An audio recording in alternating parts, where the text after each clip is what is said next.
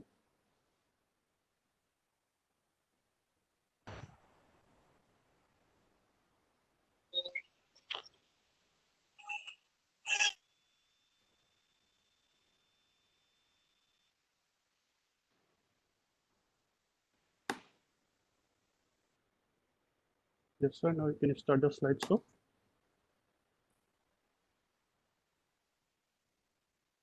Okay. Yes, sir. It's I think slide share has not yet begun. Slide Is it share. visible? Okay, I think you do. Okay, sir. Is it? Okay, sir. It is, sir. The slides are okay. It is visible. Yeah. Okay, sir. Okay, so now it is clear. Yes, sir. Okay. A very good morning, everyone. Professor S.P. Singh, Vice University. Professor Alok Kumar Boragoy, sir, who was chairperson of Royal Government University and former Vice Chancellor Dibrugarh University. And Professor Aradhana Devi, Dean, Royal, and all the participants and teachers who are attending this lecture, very good morning to all of you. And now I would like to express my sincere gratitude to Alok Kumar Boragoy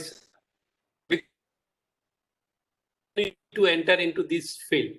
And while he was Vice Chancellor of Dibrugarh University, he has given me a lot of exposure to interact with IPR professional, top-notch IPR professional in the country. And some of the things there. And plagiarism, as Professor Singh, Vice Chancellor, has already told that it is under umbrella of intellectual property rights. So-called copyright is one of the components of intellectual property rights under these things. Thank you. And Professor Singh has rightly addressed all the issues which I was supposed to tell, and some of the things which I will show in my slides. And I also express my thanks to Debojit because he has given me this opportunity to talk for Royal Global University. In fact, about 10-12 days before, when Debojit called me, sir, give a talk on something on chemistry. Then immediately I asked him, Debojit, who are the listeners? Then he told that, yes, listeners are mostly research students from department, from other departments as well. Then immediately I thought that I need a common area of interest where I can speak. Otherwise, if I speak something hardcore chemistry, it may not be comfortable for other discipline students or teachers. So I choose the topic, and because you know that as an academic person, we need to write a lot of things. We need thesis. We need to write several kind of reports, projects report, publication, book, etc. But often we come across this part, plagiarism, maybe not, or maybe unknowingly, or maybe knowingly without knowing the consequence about it. So this lecture is basically a kind of awareness among the students. And many a times I have seen that our students, those beginning, let's say MSc students, they need to present some seminars in their curriculum, in their, like for example,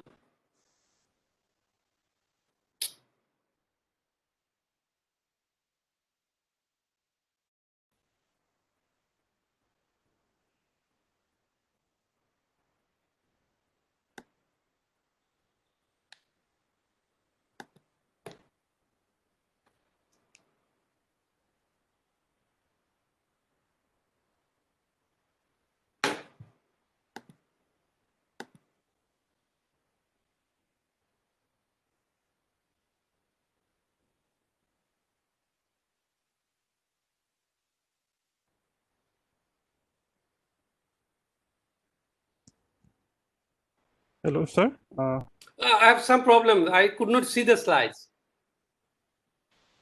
Okay. Something came in and I click OK and hello. Yes, sir. Can you help me? Okay. Oh yeah, this is fine. Ask Desert. Yeah. Sir, please share it again, sir. Yes, yes. Now it is fine.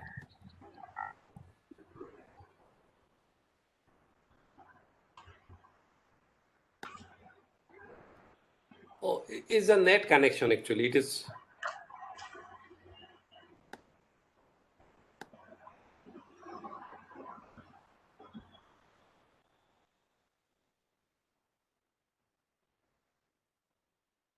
I'm sorry. It's the net is. No problem, sir. No problem. Because I reconnect it again. Just a moment.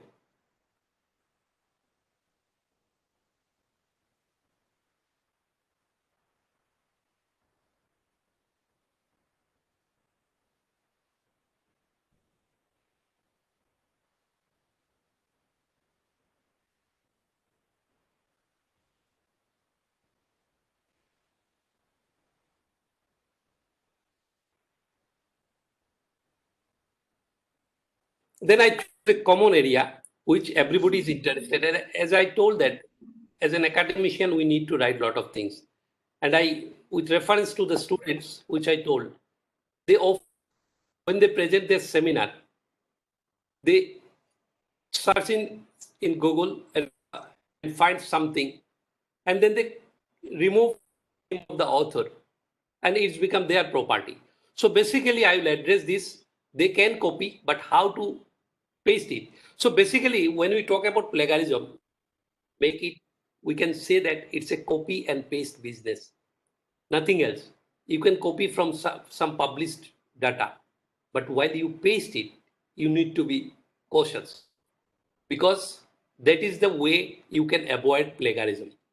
Well, if I see the contents of my slides, basically, it's plagiarism, how plagiarism is related to copyright, what are the different types of plagiarism, what is self-plagiarism. Self-plagiarism, I put it in a different heading, although it's a type of plagiarism, but I need to discuss something on it, because many times we do it, as Boragoy sir told, subconsciously, we don't feel that we are doing plagiarism. So I'll emphasize on that.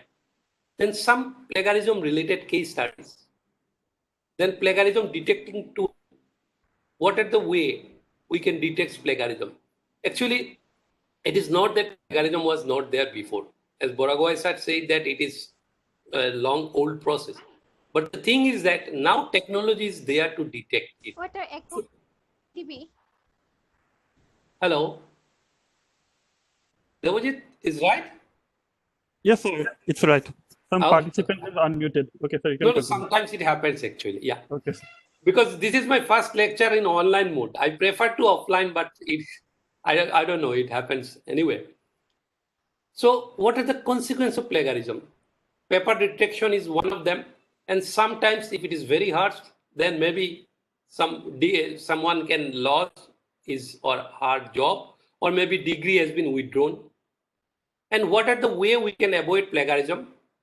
And recently, UGC has come up with a very strong policy on plagiarism, and I will touch this also in my lecture.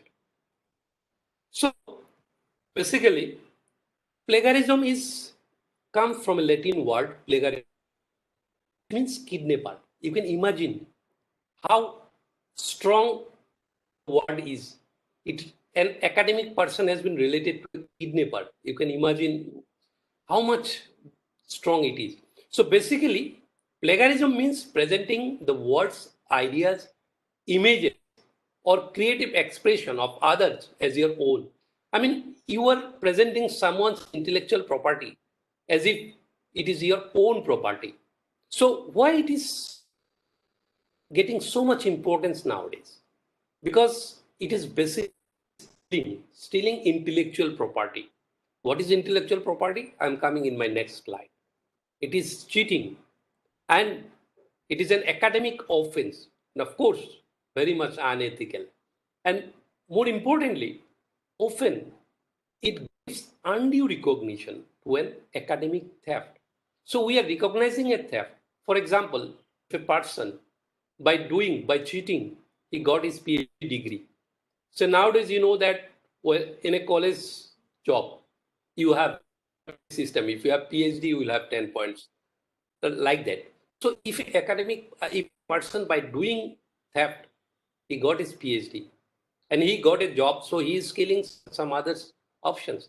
And then, so by that way, we are giving recognition to an academic theft.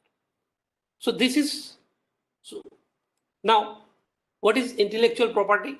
It is basically, it refers to creation of human mind and property created by using our thought process. So if we generate any kind of intellectual property, for example, when we use our thought, say we write a very good article, there is our intellectual property.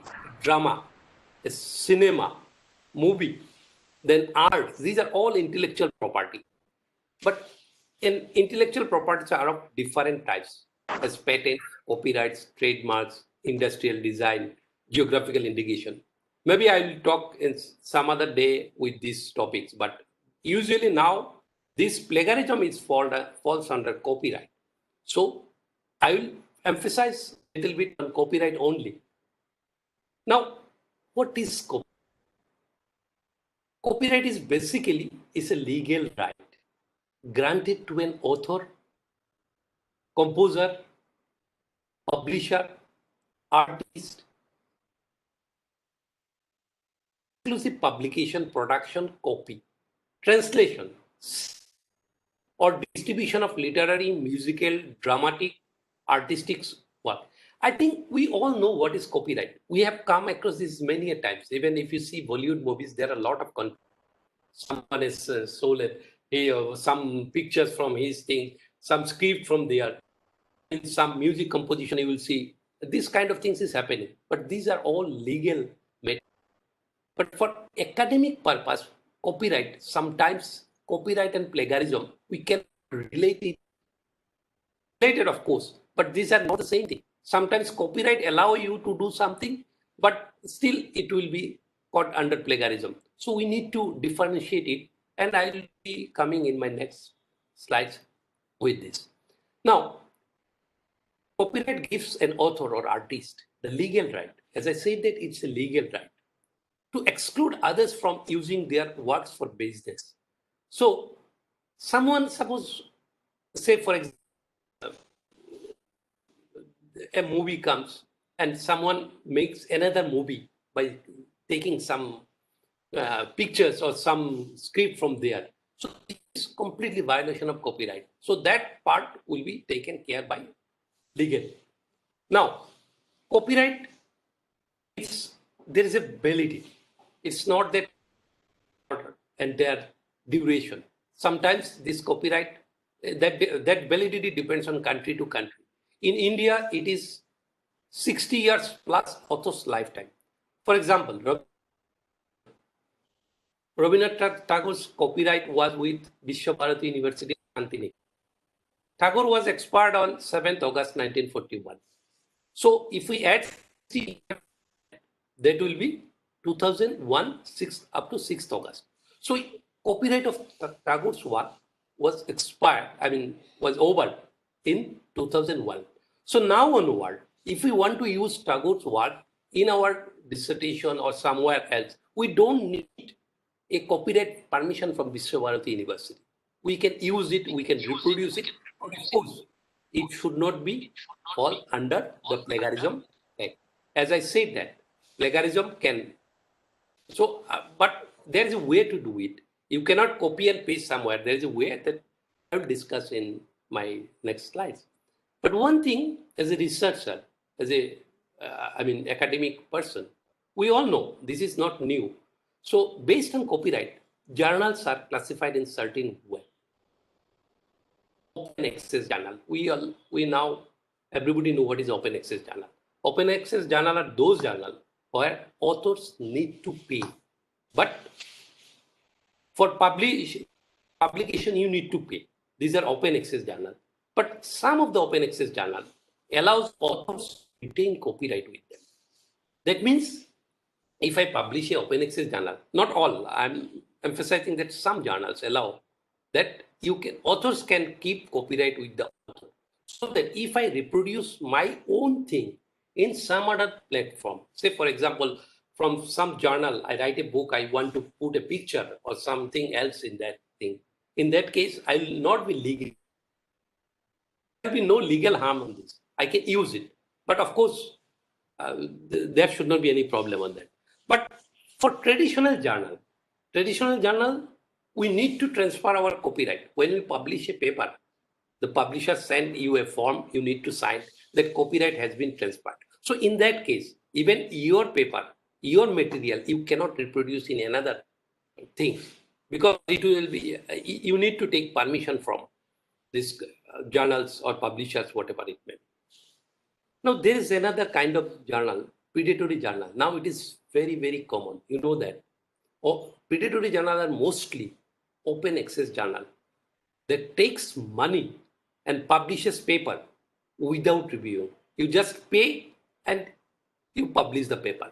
Usually this business is going on very strongly in India because UGC has when UGC started API system, people are running for API and do these kind of things. And these journals are often claims impact factor, very high impact factor, which are not actually true. So these our researchers have to be very cautious on selecting their journal. Now, plagiarism is related to copyright, or what are the difference?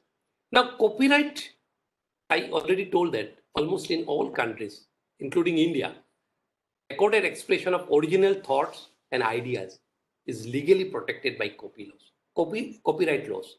Copyright is a legal matter. And if you break the copyright, if you violate copyright, that is called. And plagiarism is a part of copyright infringement. But there is little difference on that also. For example, Shakespeare works or Tagore's works are not copyrighted because validity time, as I said that in my previous slide, copyright is author's lifetime plus 60 years. So that period is over for Shakespeare and Tagore also. So legally you are permitted to copy. But if you copy, still it will be considered as plagiarized. If you did not give reference or citation. So you can copy few paragraphs, but if you put Tagore said and gives a quotation, quote, unquote, then no issue. It will not be considered as plagiarism. Now, plagiarism is an academic offense, while copyright is a legal offense. So there are two directions of it. You know that many of us who are involved in research, particularly research scholars, MSc students may not know this. There is a conflict between American Chemical Society versus Sci-Hub. You know, I'm sure that many of you know Sci-Hub. It's a pirated website. And now you can read and download any paper which have a DOI number. Mostly, 1 or 2 you may not get. But with DOI number, you open this site, you put the DOI number and enter, you can read it. But you can read it freely without spending any money. But when you read it freely, this SES or Elsewhere or Willy, their business has been hampered. They are not getting money for subscription. People are not taking subscription for this. So there is a legal conflict between this SES and SciHub. And ultimately, American Chemical Society has won a legal fight sometimes in 2017 November. And then US court has ordered SciHub to pay $4.8 million as a copyright infringement violation. But you know that this order is given, but still we can read this, we can use this SciHub site for our purpose. But how it is possible? Because SciHub is a Russia-based, Ukraine-based firm, or what I can say, company. But what SCS law is jurisdiction in America only. So because of this, they are taking this advantage of jurisdiction. And so still we are getting this SCS, SciHub papers. So because we do not have money to get subscription. So sometimes we do it, but well, now people, why students or researcher, it is not that only students plagiarize. Researcher, even as Vice Chancellor S.P. Singh said that some Vice Chancellors are caught because of plagiarism. So the thing is that what motivates people to plagiarize? So this is because of to get more academic credential. And many times our system is like this. Our research publication is related to professional growth. If you have more number of research paper, if you have good quality research paper, you will get research grant. If you have research grant, more recognition like this. So sometimes these things motivates one to do some sort of cheating. And secondly, that I personally feel that too much emphasis on API system, on promotion of college teachers, but we have not given importance to develop infrastructure of research in that colleges. So if we cannot develop infrastructure, if infrastructure is not there, then how people will do research? But if they cannot do research, how they will get their point or something? I'm not this plagiarism, but the thing is that we need to relook into how we can increase research infrastructure for colleges. Otherwise, we can exclude API system and then college should teaching more. This is my personal feelings. Otherwise, sometimes what you do, when an assistant professor gets promoted to associate professor, there is a huge financial jump. So for this financial gain, sometimes they do cheating also. But this is, the system has to need some rectification or something. And I knew that there are some sort of discussion or other things is happening in this regard also. And sometimes too much institutional pressure or peer pressure for publication. For example, in a top institute like ISC, and you will see in India, most of the papers which are retracted because of plagiarism are from topmost institutes like IITs. Even in 2009, one professor is received Swarna Jayanti Fellowship in Science, but his paper has been retracted from a very prestigious journal. So these are the things happening. And often, another reason for this could be the lack of understanding about or lack of consequence. Our student or we sometimes we do not know what is going to, we get the degree now. We think that paper is published, it is done. If paper is published, I got my degree, it is done. But there are examples that even PhD degree has been withdrawn because of this. I remember sometimes in 2000, it's about 10, 12 years before, there was a case in the chemistry department in the University of Pune. So a teacher, a college teacher, FDP fellow. He received his PhD degree by stealing some data from internet. So then he got his PhD degree. After some point of time, he realized part of his thesis is unpublished. So he sent this part into a journal for publication. Fortunately or unfortunately, that journal goes for reviewing to that person from whom he has collected the data. Then immediately that reviewer has sent a copy of this to the editor, that this is my data and I am reviewing this thing. Then editor sent it to the concerned supervisor. He did not respond. After some point time, editor sent to vice chancellor that this is happening. There was an inquiry committee, and then ultimately the degree was withdrawn from the, this college teachers who got the degree. So this kind of, when he did it, he never knew the consequences of it. So sometimes there is no clear policy to deal with this scientific misconduct in academic. Of course, Boragoy sir already mentioned that all journals have very strong policy, zero tolerance of plagiarism. Yes, of course, there are. But sometimes in predatory journal or open access journal, they don't see it, because if they become too harsh on that, then they will not get money or something like this. And many people believe that they will not get caught. It is something similar to the present COVID-19 situation. Some people go out randomly despite lockdown. They think that COVID will not attack them. We can make it similar like this. Well, what are the different types of plagiarism? Actually, some of the types are very similar actually. These are not clearly distinguishable. For example, accidental plagiarism. Already Boragoy sir mentioned that subconsciously you are thinking something, somebody else is also thinking something, so that matches accidentally. Suppose there is some data available in some published document, but I am thinking in such a way I present this thing, but I did not check the plagiarism test. So when we sent to journal screened this and they found that this is plagiarized. So this is accidentally, that I did not do it deliberately. And then paraphrasing. This is very mostly occurring type of plagiarism. Paraphrasing means you copied some text from somewhere, some paragraph from somewhere, and you do some sort of polishing, and then you publish it as if it is your own. And we can relate like this. You take old car and give it color and other things, and then send it as if it's a new car. So this is what called paraphrasing.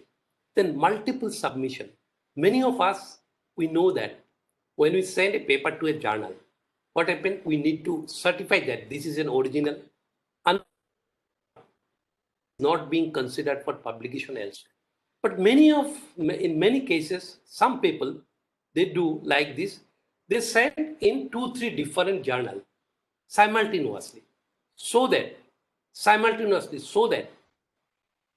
it is not been caught by plagiarism software. Now, as a result, what is happening?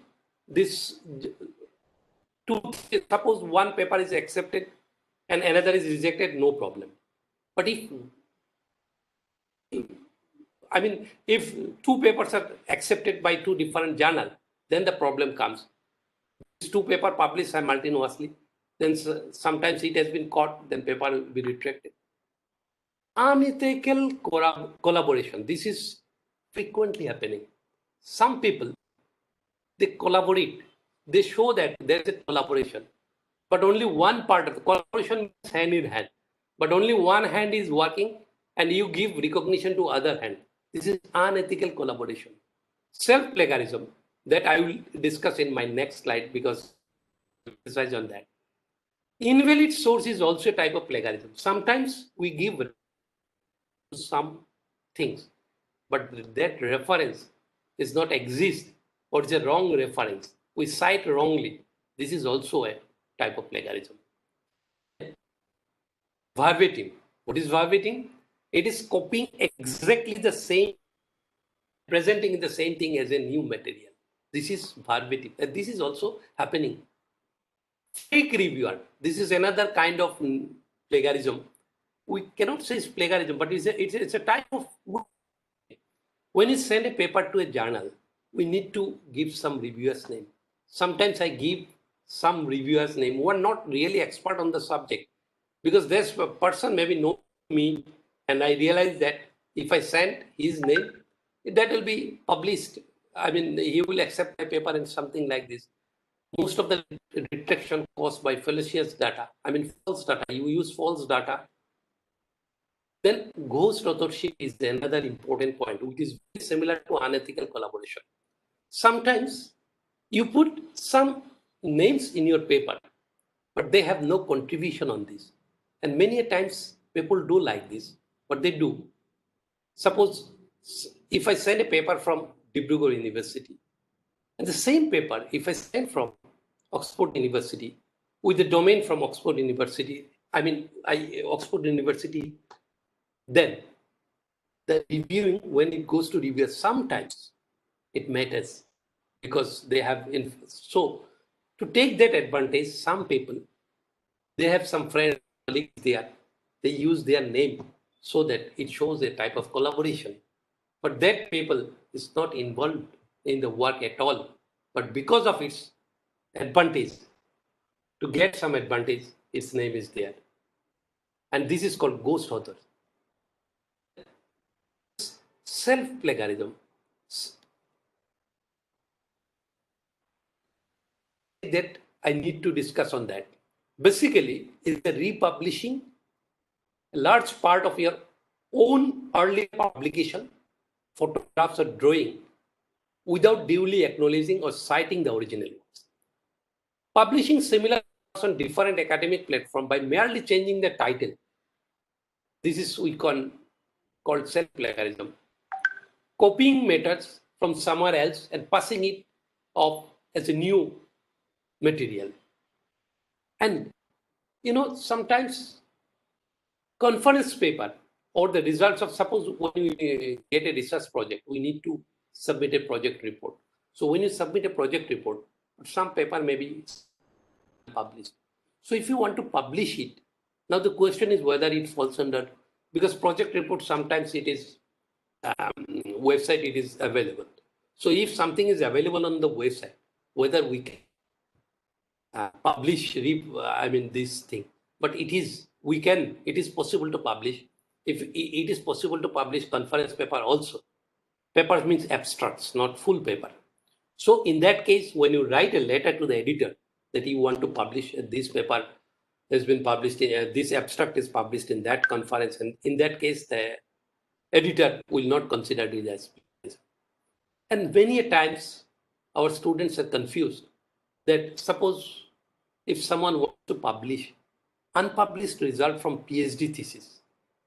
Suppose I have some unpublished results from my PhD thesis. In that case, because thesis is already on the website or in some platform, like now we need to submit our thesis in Shodhganga also.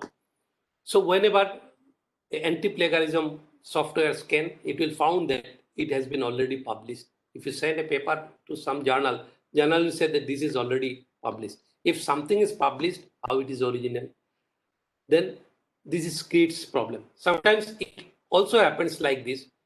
You publish some papers before submission of your thesis. So when you write your thesis, when your thesis will be checked for plagiarism, you will find substantial part of the thesis will show that it is similar. So in that case, because one thing you need to know that sometimes we call it plagiarism, but the software which detects, they are not detecting plagiarism. They are detecting similarity in or how much percentage you have copying. So if you give a proper justification, so suppose in that case, in that particular case, if you write to journal editor that is part of your PhD work, then journal will allow depending on their policies. So it is not under self-plagiarism. It is very clear. Self-plagiarism are basically of three types. the most frequently, I mean, the most frequently occurring self-plagiarism is called as salami slicing or data fragmentation. What is salami slicing? We all know salami, this very thin thing. It means that salami slicing, it means deliberately dividing a particular research study, database, survey, experiments, or project into slices like salami slices or least publishable unit to inflate the total number of research publication was. As a chemistry researcher, say I did two parallel study, one with methanol and one with ethanol. So with methanol, I did all things are more or less similar. So methanol study, I sent for publication in one journal, and ethanol study, I submitted in another journal. But the thing is that why I have done this, I've done because I need two papers. If I have two papers, that will be more accountability will be more than like this. But this type of things is considered as salami slicing or data fragmentation. Instead of sending two different publications, what I can do, methanol and ethanol, we join this work together and we compare one by one.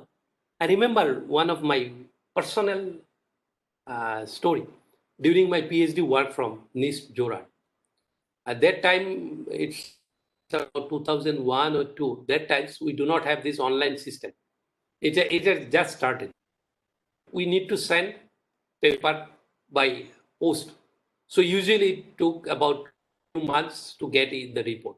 So when I send the paper to editor send a reviewer, that is also by post. Reviewer again send by post, and it again come by post. So it's a long delay. So I sent two parallel study to different journals.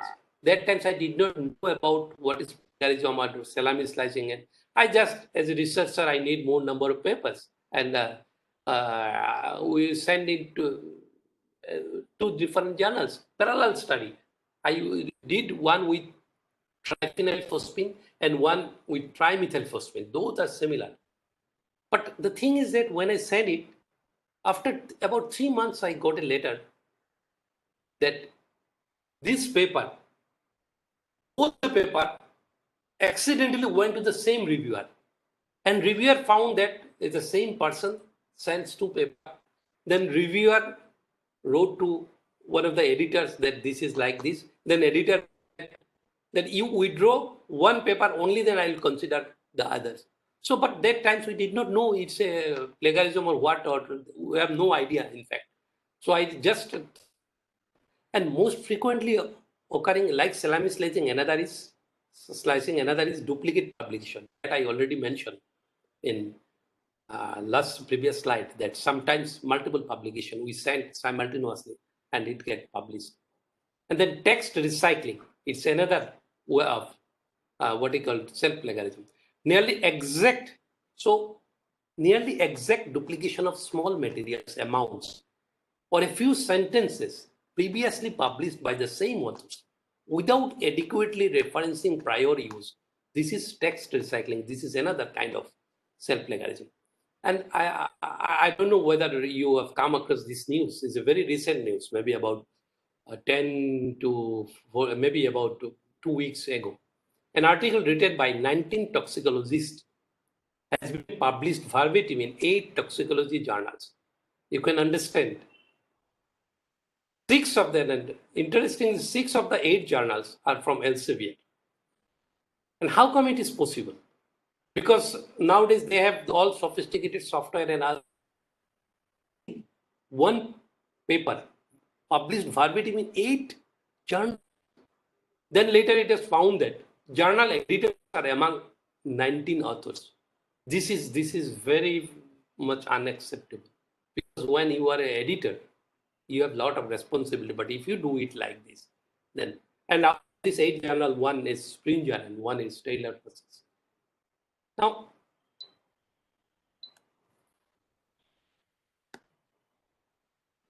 Now, how to detect plagiarism is happening? How to detect? But there are various software now available, but depending on, some are freely available in web, some you need to pay. For example, Authenticate. This is a very, very sophisticated software used by top publishers like American Chemical Society and others. And then Turnitin, this is also a very important software. Check plagiarism. Sometimes some of them are, say, for example, check plagiarism. You can do it. Part you can, there is a limit, size limit. You can check freely. But authenticate, Urkund is basically, this is, universities are using Urkund. And so Urkund you need to pay, but not university is paying. It's a what you call say. Then similarly, CopyLeak. And so there are some more anti-plagiarism software is available that is giving. One thing is that when you check it, this software cannot detect you have plagiarized. They detect how much text is similar to the reported. They give a report with original source. So you check, sometimes as I said that in case of, suppose you use quote unquote, but when you copy, it will show that this much has been copied. But when you have given proper citation, proper quotation, etc., then this part will be removed. So it's a person, usually or in other systems, some person has to do it manually. Machine you percentage of copying, but what you will exclude, what will include. Say, for example, when you do for PhD thesis, but what we do when you copy, you see in some PhD thesis, 40, 50 pages are bibliography, but these are all common things. If you do copy, I mean, this anti-plagiarism scan, then this bibliographic part will also come as a copying, but these are not plagiarism, these are acceptable. Sometimes we use methodology like experimental, instrument details, these are mostly common because NMR, what is the solvent and other things. For example, AFTIR, what instrument, these are mostly common. So this kind, if you include, then the percentage will be very high. So what they do, they see this, what are the stuff, and then they remove the percentage down. So remember, plagiarism, and we cannot plagiarism software. And I mean, plagiarism detective software can give you how much percentage you have copied. Then you can, depending on some rationality, you can remove this part, get how much percentage is actually plagiarized. Now, what is the plagiarism penalty? What happens if I publish a paper? Is it done? No, it's not. The published paper is by journal to scientific misconduct, include plagiarism. So most frequently happening penalty for plagiarism of scientific papers are paper retraction. I explain, but retraction, there is a blog you can do the Retraction Watch is a blog usually that reports on retraction of every scientific paper from journal and on related topics. They do retraction. They also publicized this retracted paper in different platforms so that people will know about whose paper has been retracted. Retraction. Now 2020, almost 50 years. I mean, exactly 50 years. In these 50 years, more than 18,000 papers have been retracted. You can see the retraction rate.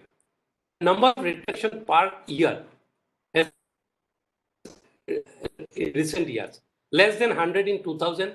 Now, in 2019, more than 2,000 paper was retracted. This is not that plagiarism was not there before, but it is because now we have more and more software which can detect. And according to its journal, the paper out of 1,000 has been retracted. And major retraction is false data or plagiarism or data fabrication.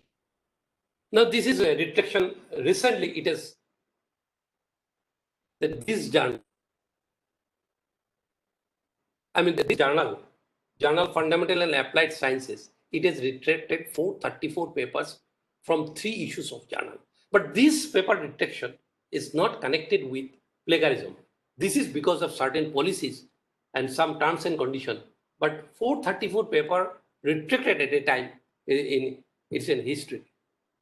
Now, according to a recent report, Chemistry Material, this is an SCS journal in 2019. If you see, 31 paper was retracted from Elsevier and SCS during 2007 as per Scopus database. If you see the cause of this retraction of this 331 paper, 54 are from honest error. What is honest error?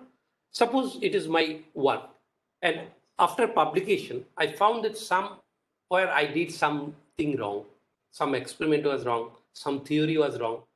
Then I immediately report to the editor that I published this paper, but it is reproducibility problem, it has experimental error. Then what happened? Then editor will retract the paper. There are some issues with falsified data, problematic data issues, and this is another very important cause of retraction of paper.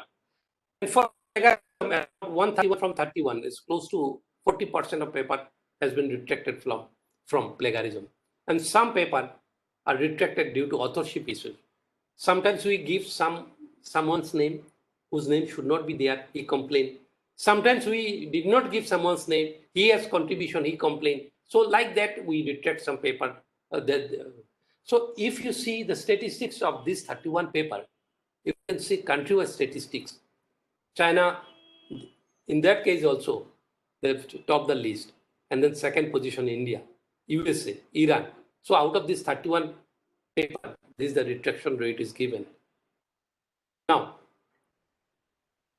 and I'm sure that many of you has come across this news. This is 19 started in just 2019 December. Within a 6-month period, 22 papers on COVID-19 has. And the most famous is the Lancet and the New England Journal of Medicine. These two papers, you know that Dr. Mandip Mehra, who was principal author for these two journals. These two journals drew this paper on hydroxychloroquine and related to COVID-19 effects. And you see that New York Times on 15 June, there was a headline, "The pandemic claims new victims, prestigious medical journal." Now, what are victims? New victims. The victims is the prestige of these two journals, Lancet and the England Journal of Medicine. These are very prestigious journals. Impact factor is there lies between 40 to 60. So these two journals, their reputation hampered because of these two papers. So COVID-19, you see, had started just 6 months, not even 6 months. 22 paper has already been retracted. It's a huge use. Now, how a paper, this is the paper, Mandip Mehra, Shapan Desai, and I'm sure that you have come across and who has shifted their positions on COVID-19 chloroquine related study because of this paper. Vice Chancellor Professor S.P. Singh already mentioned that it is not only in academic, plagiarism is taking place in other sphere too. You can see 4 papers from CSIR labs retracted for fake peer review. I mentioned in the different types of plagiarism. What is fake?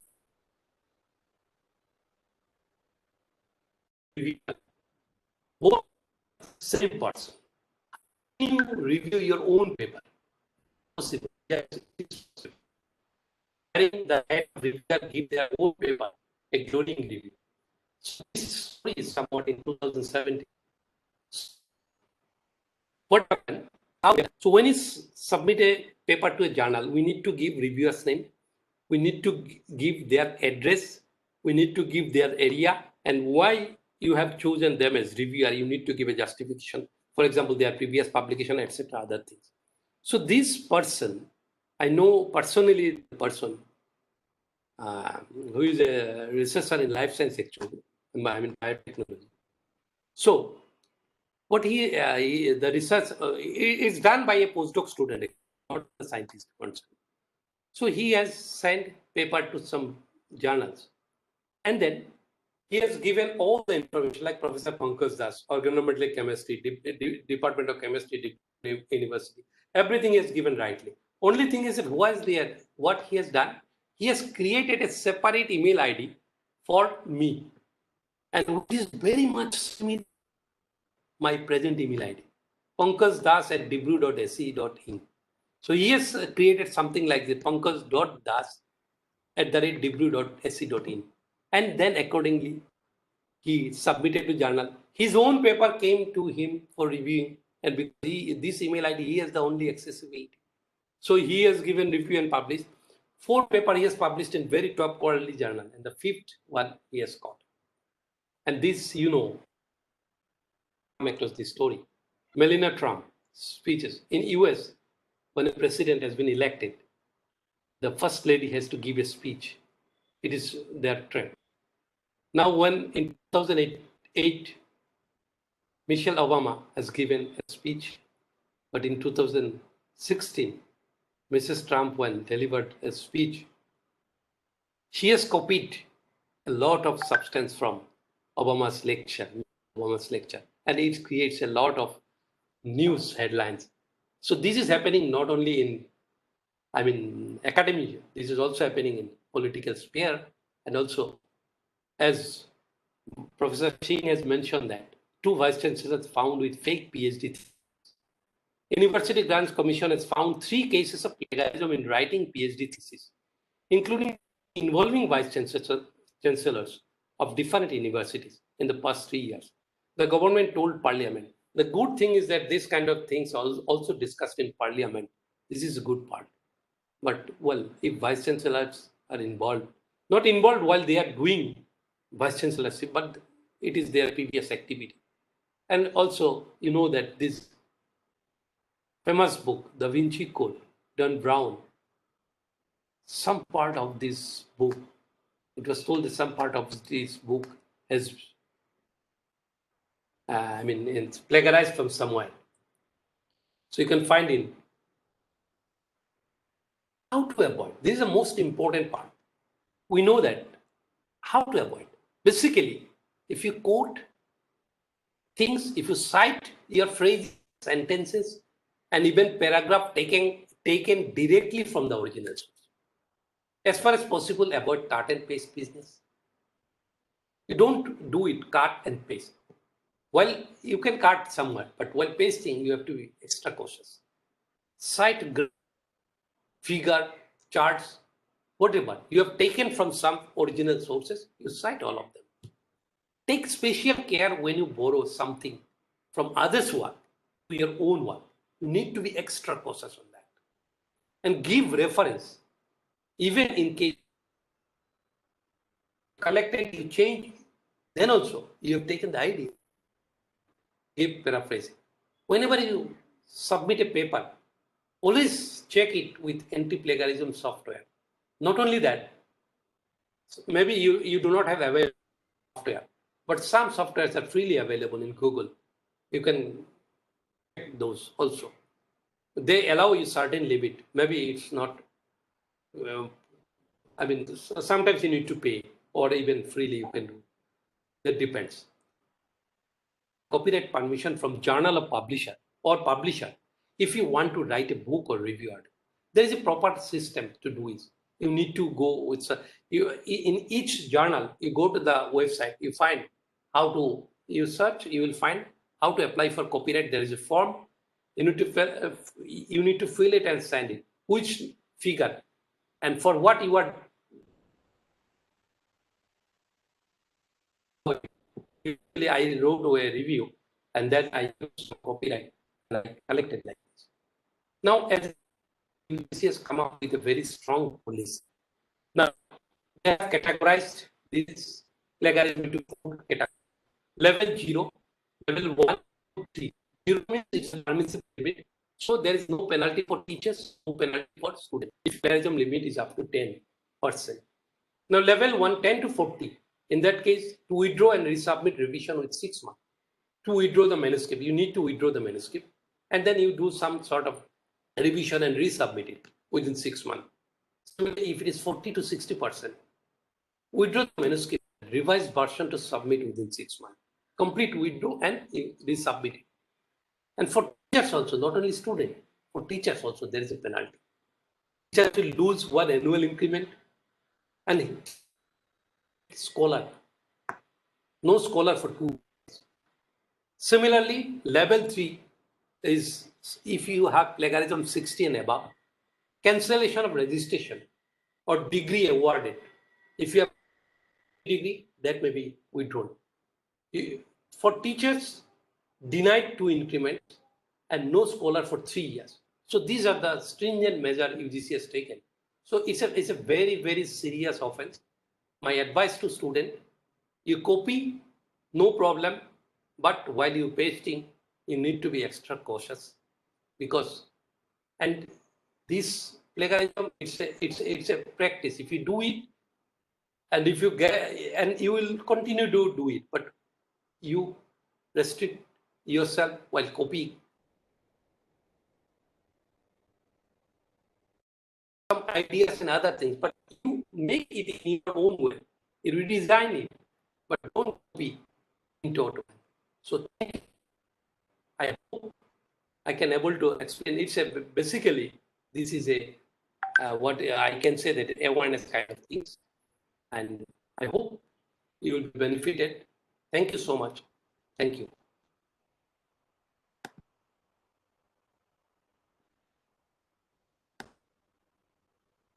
Thank you so much, sir. It is a very beautiful presentation. I'm very much sure that our participants and our students, PG and PhD students, will be highly benefited from your talk.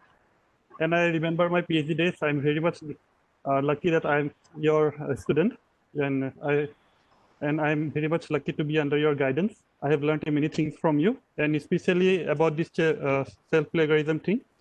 And I remember how you emphasized a lot of time that to put as much as reference as you can so that it does not fall under plagiarism. So thank you, sir, once again. Now I see that now I see that we have some questions in our chat box. So I'm going to read it one by one, sir. Okay, sir. Sure. So the first question is, what is the difference between plagiarism and similarity index? Well, similarity index means the text is similar. I already mentioned it's a similar. Suppose you have 30%. 30% text is already published. But it does not mean that it is plagiarism. Plagiarism means out of 30%. For example, you have cited properly, you have given quotation and other things, then 30% can be 0%. You can reduce this 30% to 0% by proper citation, proper reference, etc. So the similarity index shows that how much percentage is similar text, but it does not tell about the plagiarism. As I said, in case of PhD thesis, if you see similarity index, it will include your bibliographic part also, it will include methodology also. So you might get similarities, maybe something like this. But if you exclude this, then you will feel plagiarism will be 0% or 1%, something like that. I think is it clear? Okay, so I think it is clear. Okay, sir, we have another question. Sir, is paraphrasing considered a part of content plagiarism?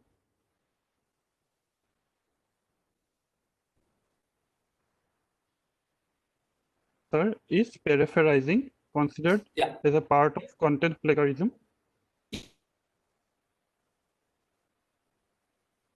Somewhere you are putting in another. So we say content plagiarism. You are taking some content from somewhere. Although that depends on sometimes during paraphrasing, if you polish the language in such a way, you can get rid of. But by doing so, you need to check with the software. That software cannot, sometimes in C, all people, every time you cannot have novel idea. You need to copy somewhere. While you copy, you need to know how to present your copying things to the next paper or somewhere else. In that case, paraphrasing, we do. Even as a researcher, we also do. Sometimes we take some to few lines, and then when we write research paper, we polish it in such a way so that it is not false under plagiarism. Okay? Okay, sir. Okay, Fine. sir. I think our Dean Anvardha ma'am will be happy to answer the next question. So my next question is to Anvardha ma'am. Ma'am, how much is the online plagiarism website is effective? That is Online available freely. Yes, ma'am. I think already Professor Das has already mentioned many of the online platform for checking plagiarism. I think Yes, ma'am. anyone is better. One of all are quite better, quite okay. I am using Urkun, but any platform which he has mentioned, I think people, our students or faculty or guides can use. So I have no, I mean, differentiation. Anyone can be used.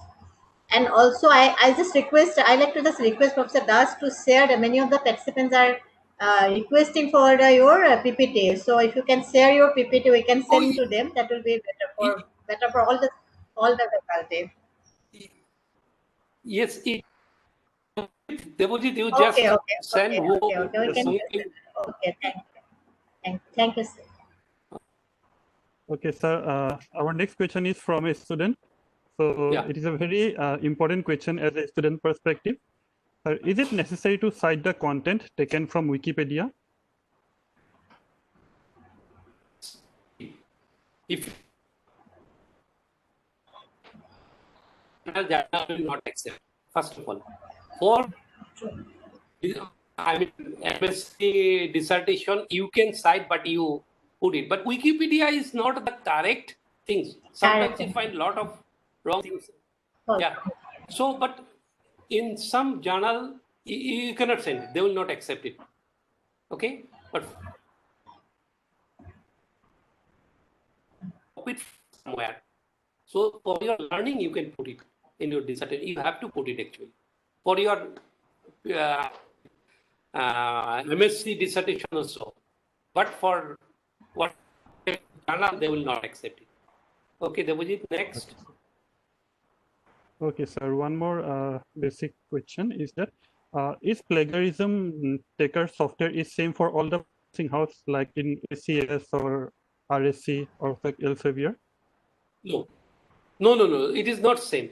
They depending on their, because there are readily available. There are different types of software available. As I mentioned that SES is using this authenticate. Similarly, Willy, I think they are using Turnitin or something like this. These are not similar.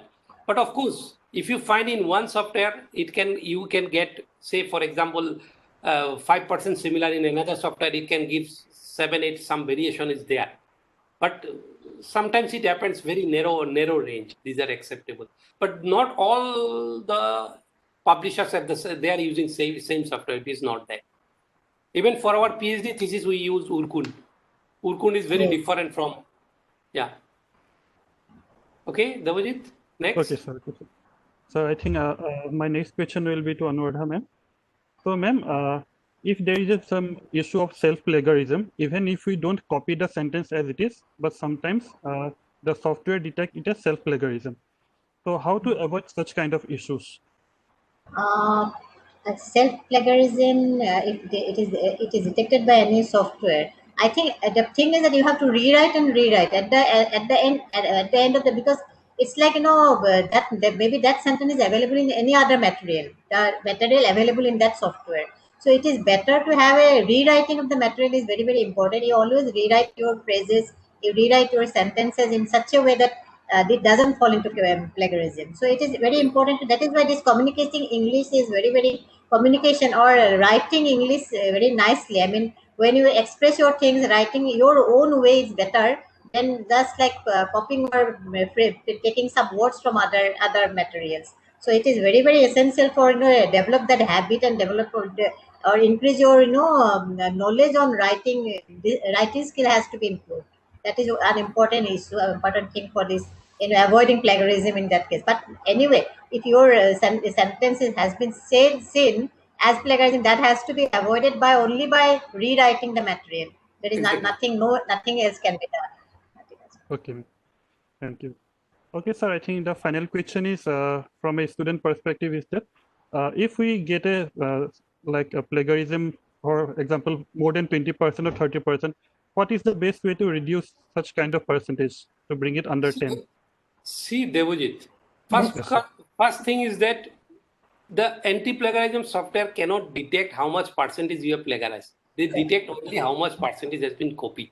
Similarity. So, yeah, and they give you a reference from where you have copied.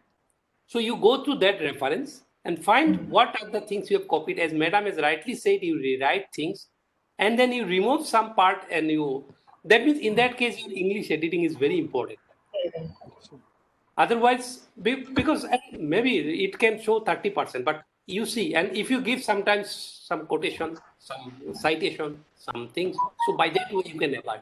But 30% to 10%, it is possible because is similar. But you remove this part of similar by some, many a times we do it, we remove some part and then we join the language. So basically it's a type of English editing.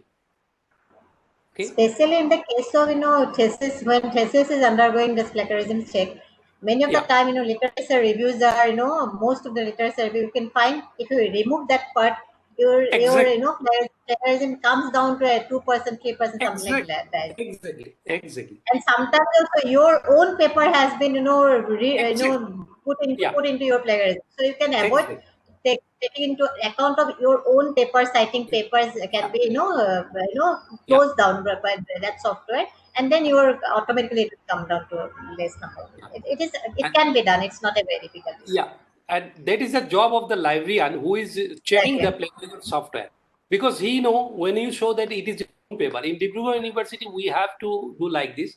We have to certify that this is your own paper. Then he will exclude this part from your things, and obviously this percentage will be reduced. Yes, sir, and thank you, ma'am. And so final question from my side. So how to be cautious with the figures and the tables or the diagrams to avoid plagiarism detection? See, I did not mention one thing because I could see that a lot of researchers are seeing this here. And I know some of them, my old PhD student also. But the thing is that sometimes now journals are very much cautious. Even if you use some diagram in supplementary material, and there are instances that some of the supplementary materials you reuse and paper has been retracted from SCS and other journals. So one has to be very cautious, particularly if you want to use some best you go to the journal, you ask copyright permission from that journal. I want to produce this for that purpose. We often do it because in some introduction part we put some diagram which are already published. So you take that copyright permission from that and you put in the reference that this diagram. Sometimes we review. You see, when you go to some review article, you will see some figure they have written copyrighted from RSC, copyrighted from SCS like this. This is the way how to do it. Okay. Okay, sir. Thank you. Am I clear? So, yes, sir, very much. So I will take one last question. Yes. So it is, if our own paper is used as chapter of thesis, then is it an offense? No, I already touched this point actually. Sir, have this problem. If I use my own paper means is in my thesis, because I am the owner of this paper, isn't it? Yes. And for thesis, I am putting this paper. So this is not an offense. But only thing is that you have to, as I said, that when a plagiarism detecting software, the person who is evaluating this percentage, you have to show or you have to certify. And also, yeah, ma'am, please go on. It's okay. You go ahead. It's okay. I just wanted to mention here. Yeah. No, One point. Okay. One point I just like to mention, because your own paper is a very small size. Like it may be 7-8 pages of your paper, but your chapter differently. You have to give introduction, you have to give conclusion, and all those things will be included in your chapter. So chapter will definitely be larger in size than your own paper. So I don't think it will be very difficult. And you will write that this is a part of my paper. So I think it will not be any difficult. It will not come under plagiarism. Yeah, it is not under. It is not under. You have to certify that only. And even sometimes it happens, your thesis work, you want to publish it in a journal. Then you write to the journal that this is part of your thesis work. Then this also is not under plagiarism. Okay, Debojit? Okay, sir. Sir, okay, we have received one more question. So this will be the last question. Yeah. Will it come under plagiarism if we copy few sentences in our research paper from Wikipedia and don't mention Wikipedia reference? No, of course it is. Of course it is. Yes. There is no doubt about it. Yes. Okay, sir. Okay, sir. Then, okay, sir. Then with this, we come to the end of this beautiful interactive session. I hope all the participants are very much satisfied with the session today. I, on the behalf of the Department of Chemistry, Royal School of Applied and Pure Sciences, offer my gratitude to Professor Pankaj Das, sir, for enlightening us with his lecture. I thank our Honorable Vice Chancellor, Professor S.P. Singh, sir, for providing a platform and constant guidance. For my sincere thanks to Professor Alok Kumar Buragohain, sir, Chairperson Academics, for his support. I would also like to thank Professor Anuradha Devi, ma'am, Dean of our school, for her valuable suggestion. I thank all the participants for the patient sharing throughout the session. Last but not the least, I would like to thank my department colleagues and the IT team of RGU for their continuous cooperation for arranging this webinar. With this, I'm ending this meeting. Thank you, sir, and thank you all the participants for a good day. Thank you very much, Professor Das. It was very nice interacting with you. Thank you so much.